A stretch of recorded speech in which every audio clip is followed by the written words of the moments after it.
Okay, it sounds like our audio is actually up and running now. All right, excellent, excellent. That heavy breathing you heard was me being a little frustrated. But, technology, everyone. Okay, so let's go ahead and get started.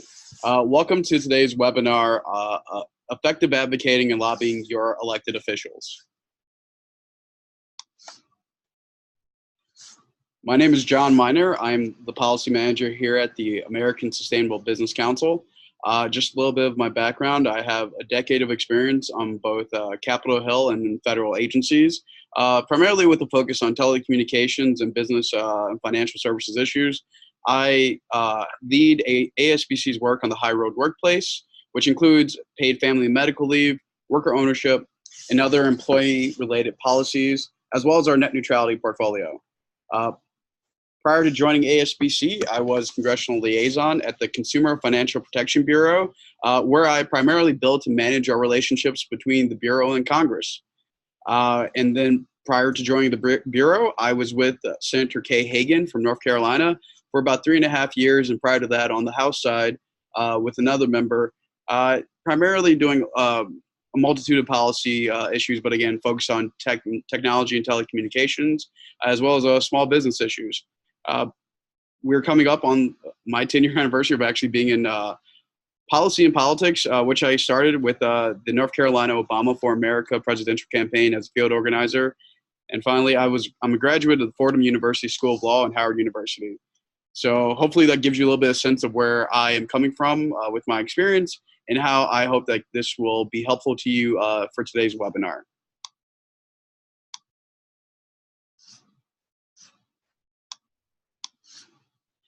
So, the American Sustainable Business Council, our sphere of influence. Since our founding in 2009, we now represent over 250,000 businesses nationwide, and that includes over 250 individual corporate members, as well as 80 business organizations. And where we advocate is truly all over. We are advocating here at the federal level in Washington, D.C., we advocate all throughout the nation in every single state that has, a need for more sustainably focused legislation. We do a lot of work in Sacramento and Albany. We are in Oregon, New Hampshire, Rhode Island, North Carolina, New Jersey, Connecticut. We go to Minnesota. We are everywhere you need us to be, and we always hope to be that way. But aside from both federal and state, we will advocate on the local level. We do a lot of work in New York City. We have started to be more involved here in Washington, D.C. With the D.C. City Council. Last year, we actually helped to testify for and truly promote and pass the D.C. Clean Energy Omnibus Bill, which is one of the more aggressive clean energy and carbon reduction plans in the nation. So, that's what we do. We aren't afraid to go and get our hands dirty and work hard for our members and other business organizations, all towards a more sustainable future and economy. So from that point, we always like to have our business leaders act as spokespersons for our policy campaigns. Whereas we do go out and advocate for you all, it's more effective to have you provide these policy statements and your perspectives to the press and to policymakers. Your voices are the ones they want to hear. You are the most influential leaders that we have. So, we really just try to provide support however we can, and truly just create the policies that you will definitely have input on, but that you're going to go out to the legislators and help pass. This world doesn't change without you and without your expertise. All we do is just provide support, a little bit of leadership, and some guidance. So that's what we do here at ASBC. So again, like, to stress on the point about you being an influencer, why become an advocate? Well, first of all, your values and your principles are important. Like, your businesses have grown and become so successful because of your leadership and vision and your commitments to sustainability.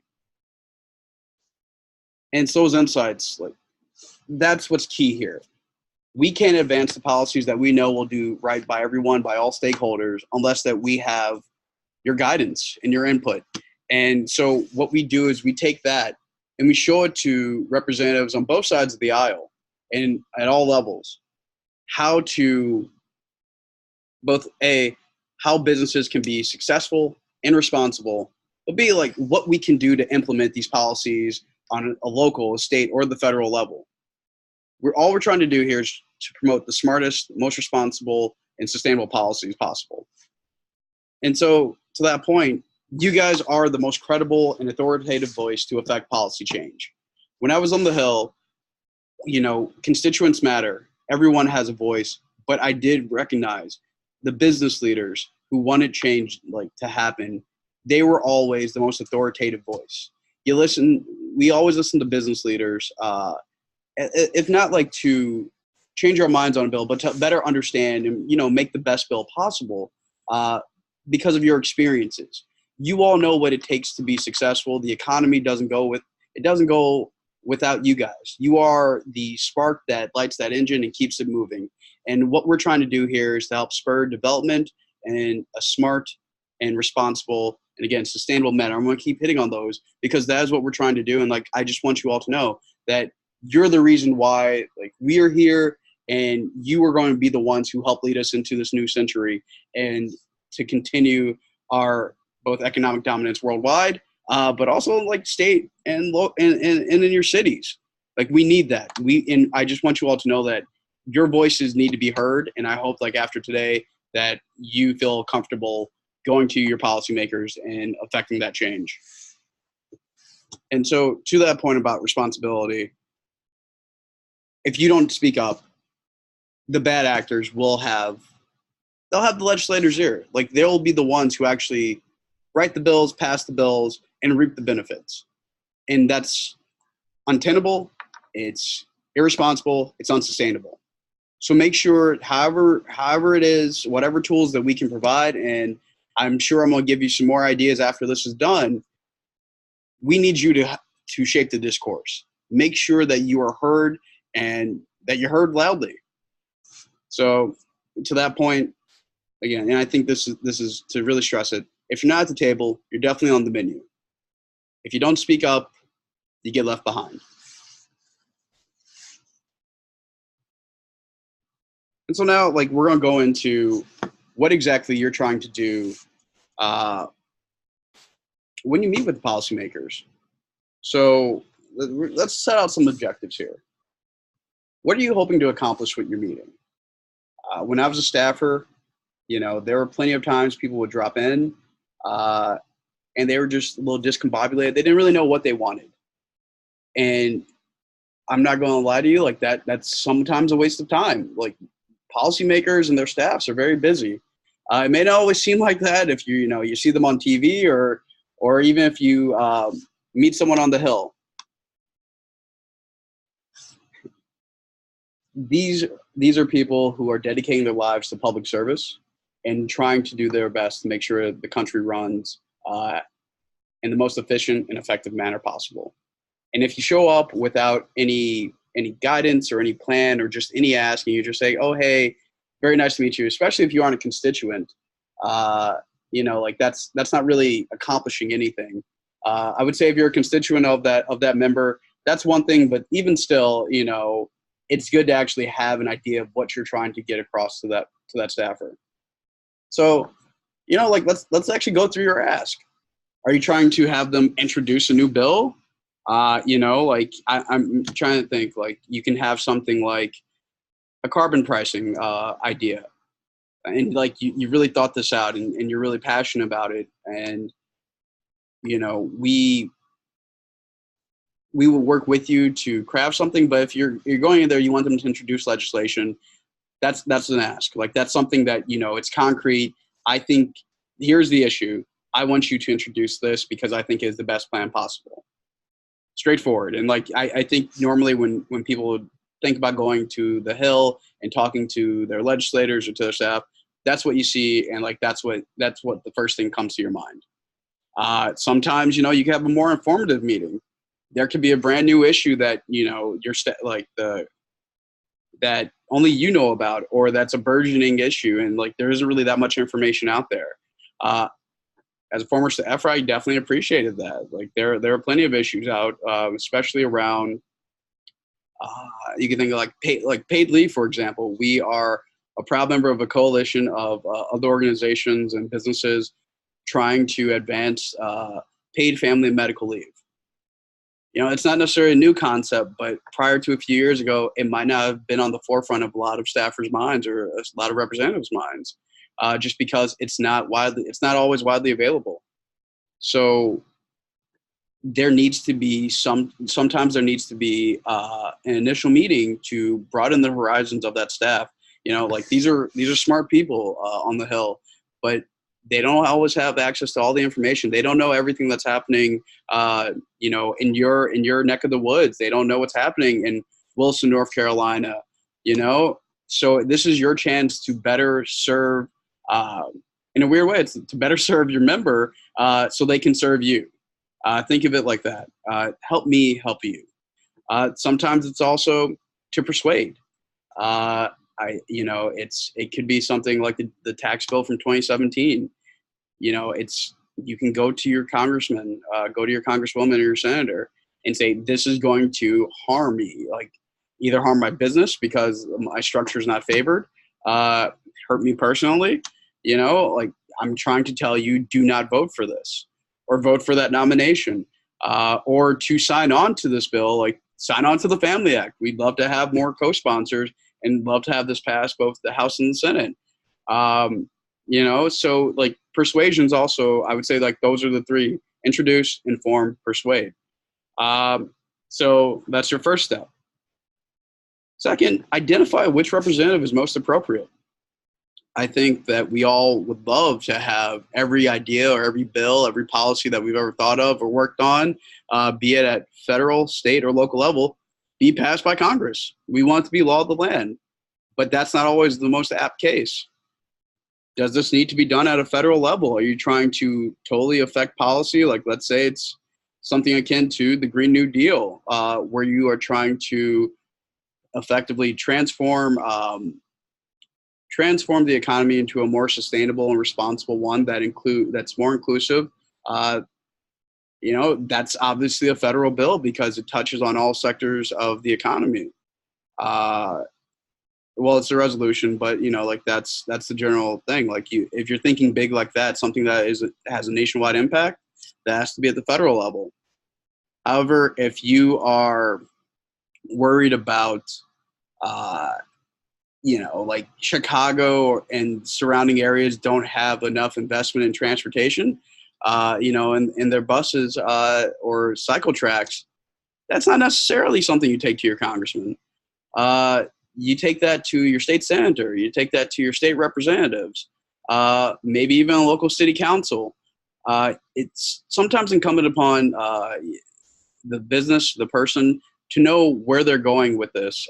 Because again, it's not necessarily wasting your time or the congresswoman's time, but they can only do so much. You know, like, the beauty of federalism is that the states and localities have their ability to make their own rules and regulations so long as they're constitutional. But in a Congress, a representative or senator has a lot of sway, but that only goes so far. So make sure you do your research and know who you're supposed to talk to.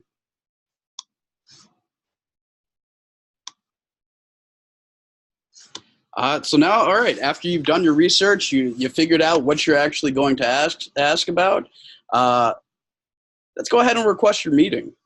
So first, it seems obvious, but you'd be surprised. Research your representative's contact information, be it a phone call or, you find an email address like contact me at hoyer.mail.gov or thathouse.gov, excuse me. It's usually if you're emailing someone on the House side, it's mail.house.gov. So let's say you want to set up a meeting. You're here in Maryland. You're Representative Steny Hoyer. I want to go ahead and set up a meeting with the majority leader. What you do is you can call. You can ask the staff assistant, who's most likely answering the phone, to speak to the scheduler or executive assistant. Most of the time, they'll just go ahead and ask you to send an email. So just right off the bat, know that email is the most popular, and it's usually the best way to get a quick response. So then in the body of your email, you're going to want to really think about your message. You want to identify yourself, if you can, as a constituent. Now, you could always use like, I am your constituent, because, again, we the people, and you do have a right, to reach out to anyone. But make sure, like, I think the message is more, is stronger, and they're more ready, more willing to schedule a meeting and listen with you and sit in with you, is if you are their constituent. If you live in their district, you live in their state, in my experience, almost like 99% of the time, you will get a meeting. And Jamie, I see your question. Yes, everyone will get a copy of the slides. We're going to email this to all of you who RSVP'd. So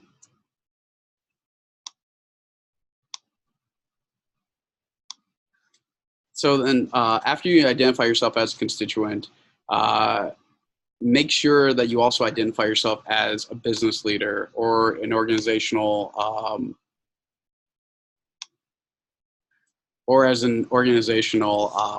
leader. Just also as a heads up, I'll answer questions at the end of this, just so we stay on track with the slides. So just hold off, and I will get back to them. Thank you.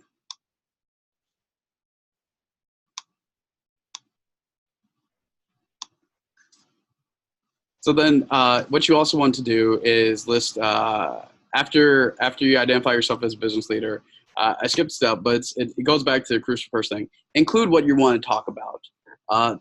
Again, it's great to say, like, I am Joe Schmo from ASB Council. I just want a meeting. Okay, like, that won't always get you a meeting. There might not be a response. Sometimes a lot of offices, depending on how high profile they are, they may not respond to you, and you may have to do a drop-in. But an excellent way to make sure that you are replied to is to include the nature of the meeting. Why do you want to take 15 to 30 to like an hour to speak with the congressman and woman or the senator?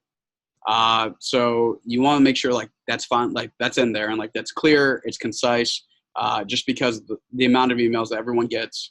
And also, sometimes when the scheduler is the one who's doling out these meetings, it's hard for them to actually dig deep and find, if it's a nuanced message, like, oh, like, I'm just concerned about the future of the country, and I really want to discuss this with someone. That's hard to decipher what you're actually asking for. You might want to talk about voting rights. You might want to talk about toxic chemicals. You might want to talk about paid leave. The staffers won't know what you're asking for unless you act clearly stated. So don't be afraid to say, I want to come in and talk about the Family Act. I want to talk about the Green New Deal. I want to talk to you about toxic chemicals. I'm here to oppose the Accurate Labels Act. Be clear with your ask when you send that email. Sometimes you also, like, obviously, set a date and time. You want to include the attendees, just in case, like, they need to reserve the large conference room. That's smart to do. But, like, these are just the basic things that you should include when you're reaching out to a staffer. And also, just like, so you manage your expectations, you won't always meet with the representative. When you go to the House, or you go to, your state house, or maybe your city councilman's office, there's a better chance of meeting with the member. They're usually there. They usually like, I mean, this is true, like direct democracy. Like they are also most likely your neighbor. Like you may get a chance to meet with them. When you're on the Hill, depending on, you know, what's happening in Congress at that time, depending on your ask, like depending on your group, sometimes there is like a hierarchy of like who you will meet with. Do not take this necessarily, it sounds bad, don't take that personal. The members have to devote a lot of their time to meeting with other members, fundraising, you know, they'll be in markups. They're doing a lot of committee work, or, you know, they might be doing constituent services, or they're in the district. The staff, they're the true, and like, I don't mean this as like a former Hill staffer. They're the true policymakers. They're the ones who are doing a lot of the research. They're the ones who talk to the legislative council to help draft the bills. Obviously, the member has tremendous input because these are their ideas. This is what they campaigned on. But a lot of the background work is done by the staffers. And if you talk to the staffers and you help persuade them and inform them what you're asking for, oftentimes that can get into the bill, or it gets into an amendment to a larger bill that's moving through the chamber. So like, don't be taken aback. Don't be affronted. Meeting with the staffers is going to happen maybe 75% of the time.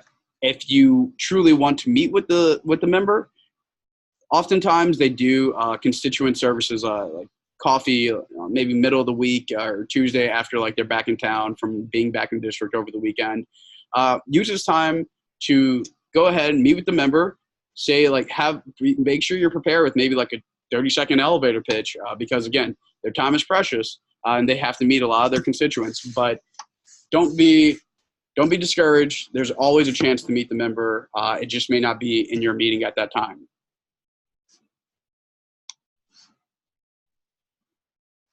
So again, just to go back, because this is just very important. Prepare.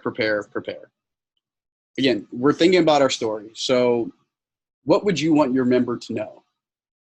What do you want to know about your business, your background? Did you actually do a little research? Did you go to the same school? Like, tie it into like how you ended up in this position. And also make sure you are ready to explain, how's the policy going to affect you and your employees? Laws have, you know, consequences. Elections have consequences. And you just want to be sure that the policymakers know what will happen if they vote one way or the other for these bills that you do care about. And to like the earlier point I was saying about, you know, tying into your narrative, if you went to the same high school with the representative, research their background, like know where they're from, like know what they're passionate about, where they came from. Make sure they're the right target. Honestly, you can live in let's say you're in New York City and you live in Carolyn Maloney's district, but you want to talk to Nydia Velasquez, who, because you have a small business issue and like she's the chairwoman of the small business committee. Maybe Maloney is not the right target and Velasquez is. Like, as you're in New York City, like make sure that, you know, you tie it together and like, this is our connection. But make sure that you are doing your research and that this is the right target. We will do that for you here at ASBC, but sometimes when we aren't able and you are meeting with someone on your own, this is something important. This is just very important to remember. And again, if you are meeting with the policymaker or you're meeting with their staff, their time is precious. So make sure that you are ready to convey your case and that you are speaking to the right target, because, you know, if you're speaking to the wrong person, it's great that they know, but they might not be able to affect the change that you're actually seeking.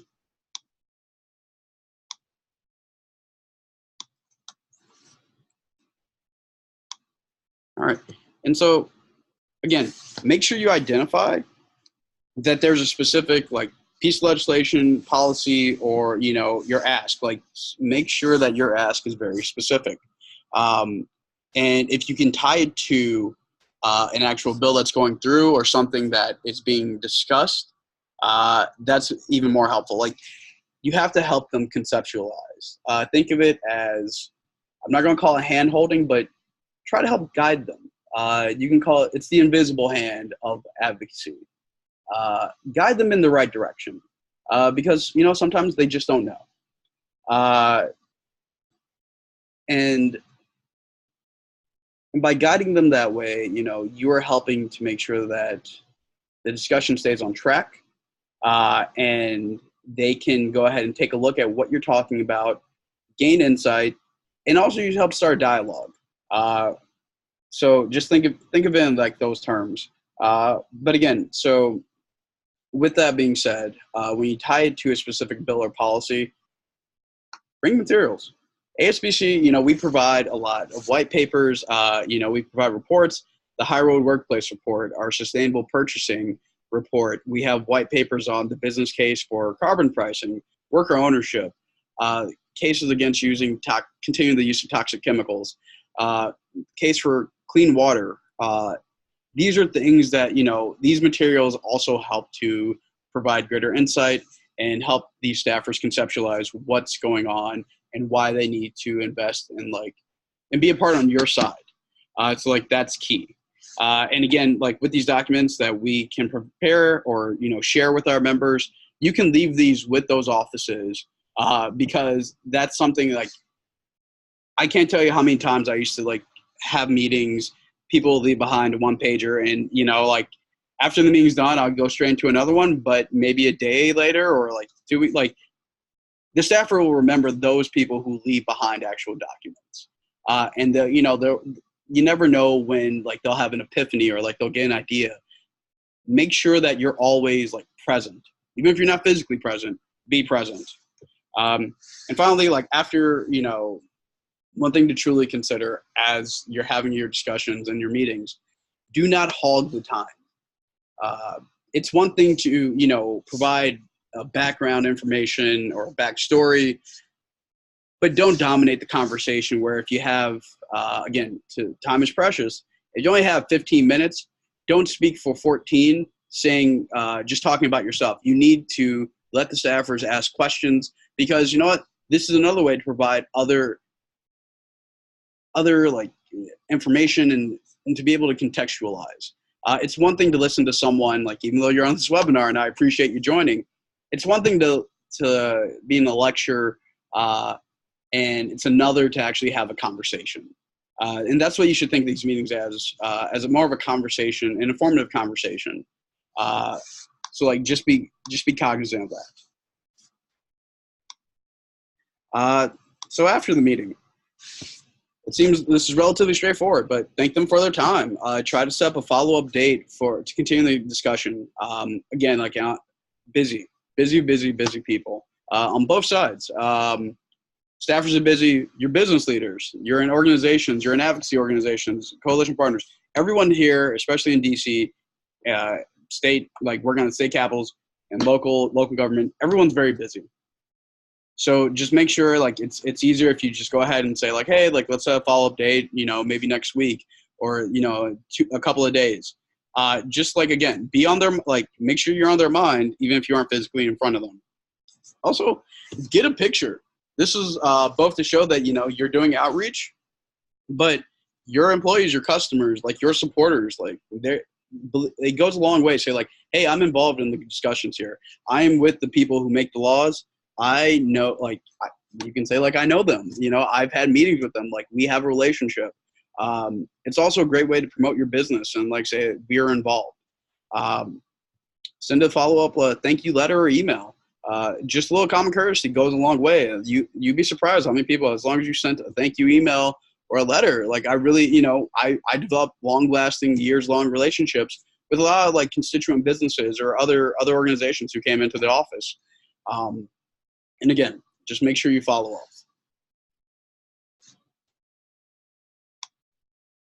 up. So there's also, even if you can't do direct business to member or staffer meetings, there are other outside advocacy techniques. So coalitions. Here at ASBC, we are in coalitions with, you know, for various campaigns. It could be on the High Road Workplace and paid leave. It could be with net neutrality, and where we work with good government, open technology groups. It could be for our work in like environmental and carbon pricing, where we work with Ceres, we work with CCL, and other climate focused groups. We're actually, we will be working towards like a Hill Day in May to go and discuss like the benefits of carbon pricing with like as many offices as we possibly can. Truthfully, depending on like we need all of you guys to like make sure you participate in that. And there's going to be a link at asbccouncil.org. After this, you can go ahead and sign up if you want to participate. I believe it's happening May 21st. So these are things that that we can provide, and like that is the like that's a coalition. Like you work with your partners to go ahead and pass a law and like change like the common and like just really build towards something together. And it's also a great way to like efficiently deploy your resources and like expertise in different areas. Grassroots, that's really building an organic movement through your own actions and campaigns. Sometimes, you can't find someone to work with you, not because like they don't want to, but sometimes people just have to do their own thing to really like spark a fire. And I feel like you see that with like the 5 for 15 or like build like businesses for a higher minimum wage. You rally around an issue and like you start building support through your own actions and through like your own businesses, and like you start bringing other people on with you, and eventually gets to the point where the discussion is no longer, hey, can we like go ahead and raise the minimum wage from $7 to $8 and then $8 from $9? Like, no, that's not enough. We know that we need at least $15 minimum wage so people are just able to live. Like that's to me is like that's a grassroots coalition. And finally, like validators. Third parties who have recognized expertise and authority that can champion your causes and provide like that validation of your position. So if you are in favor of like an infrastructure bank, like our Green Bank here, what they did in DC, but you need someone who has the capabilities to provide like research and has like a built up reputation for providing the type of support and analysis that would provide a little bit of like credence to your position. That's a validator, and that like ASBC, we can provide that. In fact, like we've done a little bit of, like of all three. So if you have questions, like don't be afraid to reach out to me, and I'll have my contact information at the end of this. But like these are outside advocacy techniques, just in case you aren't able to get in front of the legislator. But what I can tell you is like using one of these three techniques usually get you that meeting that you want. So just think about this in case you aren't able to get like direct face-to-face with the representative's office.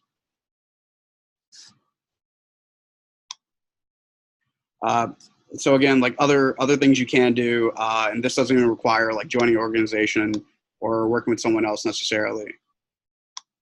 You can go ahead and you can write letters. I used to answer plenty of letters on various issues. Sometimes you get like personal ones. Sometimes they'll be automated, but it's also you keep writing letters. People will start knowing like about your organization, about where you stand, and eventually like you'll get a response. And it won't always be automated. You'll start getting the personal like phone calls or letters from staff, and then eventually representatives. But for immediate communications and ways to have your voice heard, phone calls. I'm sure you all have seen, be it the healthcare debates during President Obama's terms. Last year, when it came to repealing the Affordable Care Act, or even passing the tax law, or when Justice Kavanaugh was up for his nomination, phone calls. I can't tell you like how important phone calls are. Once you start tying up phone lines, like the senators, representatives, they take notice of that. Day to day, staff assistants tally the calls like for and against certain topics, all topics that you call in about. But when you start tying up like the phone lines, that's when things begin to change. And that's when you're able to start having your voice heard, truly heard, and you might be able to sway your representatives, like however you want them to sway. Phone calls are probably the most direct and the best way to do so. Also, you can bring them to you. We can help with like logistics here at ASBC, but if you want to establish a relationship with your member, hold a town hall, hold a public event, invite them and their staff to come and like tour your business and see like how you operate and let them know a little bit more about you. Members care deeply about their constituent businesses, and they want to make sure that they aren't doing something that impedes your ability to grow, that hampers that cuts down on your profits. They want to make sure that whatever they do is supporting local businesses and making sure the community gets developed in the way that it should. So bring them to you. Have them play on your playing field. I guess you would call it a home field advantage, if like to keep going with sports metaphors. Like with that, business visits, it really allows them to put a face to like the bill or policy. So they know if they're going to vote for something that's going to harm you or harm your community, they have to remember like, oh, I went to, I went and visited Earth Friendly Products. I went and visited Unical, New Belgium, TCG, like all like one of our member businesses. Like they have to remember they met you. They saw the people who work for you. Their vote is going to harm you. That's very powerful, and like that's something that does give members pause, just in case like they're voting on something that's like harmful to you, or also if they know that's going to be positive in their community, they'll vote for that. So that's just another thing to think about. And so to continue on this theme, social media, post those pictures you take after the meetings. Like tweet, Facebook, hold Facebook Live events. Talk about the issues that you care about. Build up a following so like they see like their support or opposition to the policies like they're contemplating, to like the actual political discussions of the day. Also, it truly helps create a narrative. One business's like decision can go a long way, and hopefully they're responsible, sustainable members of the ASBC. But like it's true. Like social media goes a long way now. What we can also help you provide you with op-eds. We recently were in the Washington Post, Boston Business Journal, I believe Sacramento Business Journal. We will find sources both in print and online for op-eds. We will do interviews we do radio interviews. We possibly do like television interviews. But we're going to find you those media opportunities to get to have your voice heard and to help influence policy. So that's that. You have paid media. You can pay obviously for online, print, radio, or television ads. Like this is a great way to extend your reach and to influence not just your representatives, but general public. So that's another avenue to go in case like you're worried about your social media or like your ability to earned media opportunities. Also, you can put owned internal media on your company's website, put blog posts, press statements, or like other white papers or policy positions. And like, that's something that also people can go ahead and look at to better understand like where you're coming from. And so finally, that's it. Any questions?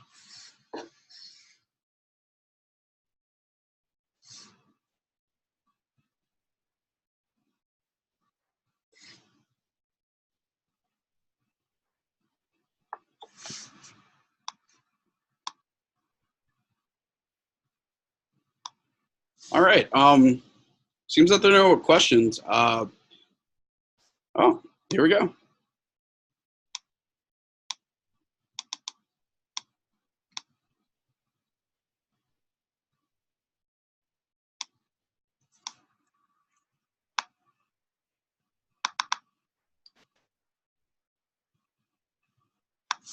Sorry, if you could please put your questions in the chat box. The Q&A function is not working separately, so yeah. Okay, so Monica's asking to talk about successes in last year for advocacy days.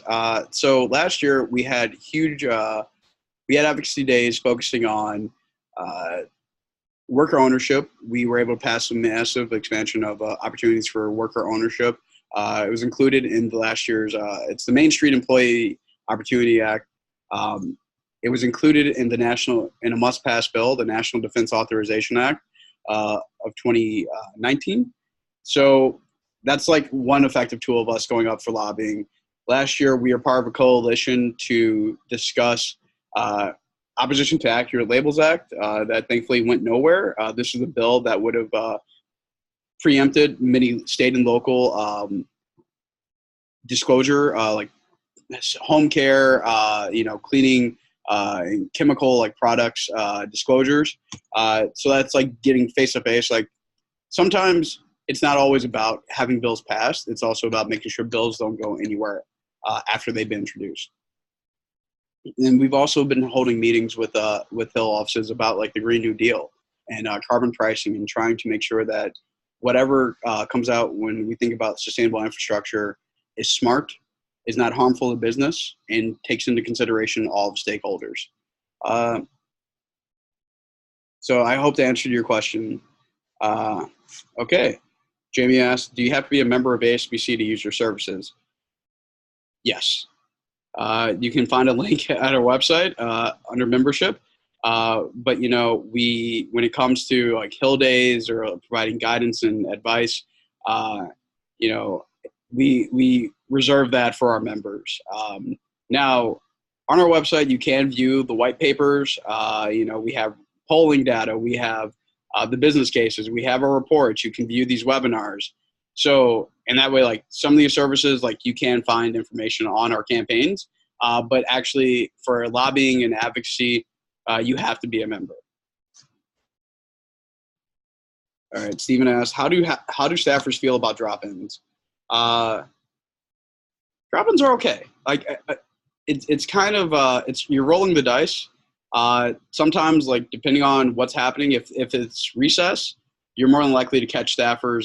They're available just because it's a little bit slower on the Hill. There isn't legislation being actively debated.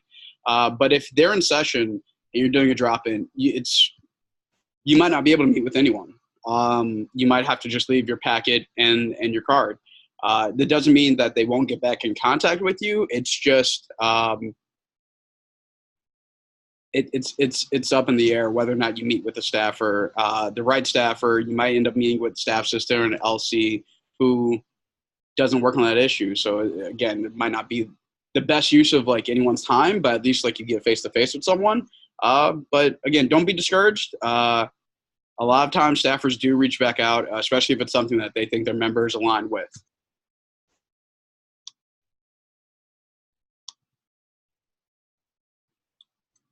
All right. Monica also asked, were there any coalitions or campaigns for members you thought were particularly effective?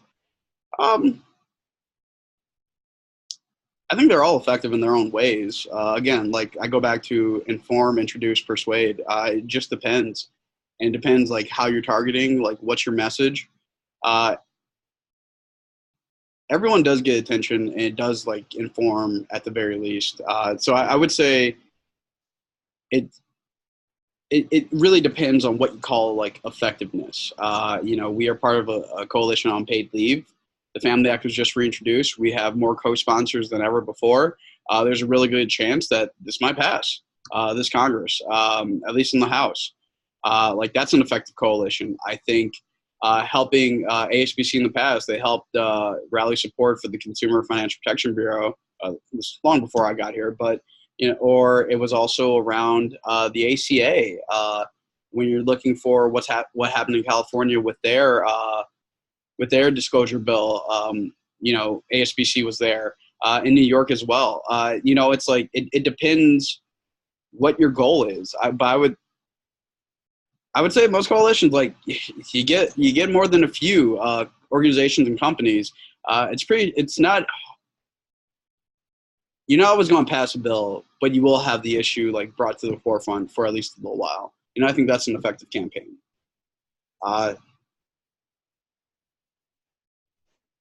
Stephen, I can't. Stephen wants to know whether or not I can provide a list of staffers that are most concerned about an issue. No, that's not like a practice that that any organization really does. Not to like a listserv. that's something that you can find. You just have to do your research with your outreach with the Hill office. That's not normally the way things work. You might be able to find a list, but it also changes. You know, like someone might be listed as the legislative aid for energy, but now they're doing banking. It's more of like a question of like efficiency, expediency. Like things just change very often. So I know that's not the best answer, but don't be afraid to reach out to the office. We can do that for you as well. And so I hope that answers your question. Don't be afraid to reach out to me. My email is here on the slide if you have any questions. Okay, and I guess last question from Monica. Do you recommend a certain amount of people to attend a visit? No, I mean, it depends on the group. It truly depends on the issue. It depends on the group. I remember the Cattlemen's Association used to come in and speak for agriculture, legislative aid. That could be a group of 30 people. I mean, it truly depends like what you're talking about, what the issue, what the group is. I would say the smaller the group, the better, just because you don't want to overload the staffer. You don't want people talking over each other. And sometimes it's a little bit harder to stay on message the larger the groups are. So even when you do a massive Hill Day like we're going to be doing in May with series focused on carbon pricing, you won't see – usually like you break it up into groups of maybe 5 or 6 tops, just because you want to make sure you have your advocacy organizations like setting the parameters and like the idea of like what the meeting's about, and then you have enough time for everyone else to give their story. But like you said 8. I think 8's like towards the top end. After a while, like there's just a marginal drop off. And like the necessity for more people, it can get unwieldy. Is my advice there. So if that's it, like make sure you reach out to us. Ahmad Atassi is our chief executive. His email is here. I'm your policy manager. If you have any questions about about what's going on here in DC, or you want some more help out in your state or locally, and you think like it's an issue that we should be involved with or that we need to know about and try to like work it within our campaigns, don't be afraid. Don't hesitate to contact me or contact anyone else here on staff. And please visit our website at asbccouncil.org, where you'll also be able to find the recording of this webinar.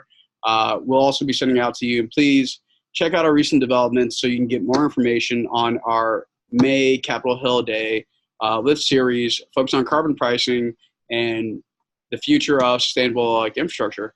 So thank you all for joining us. Take care.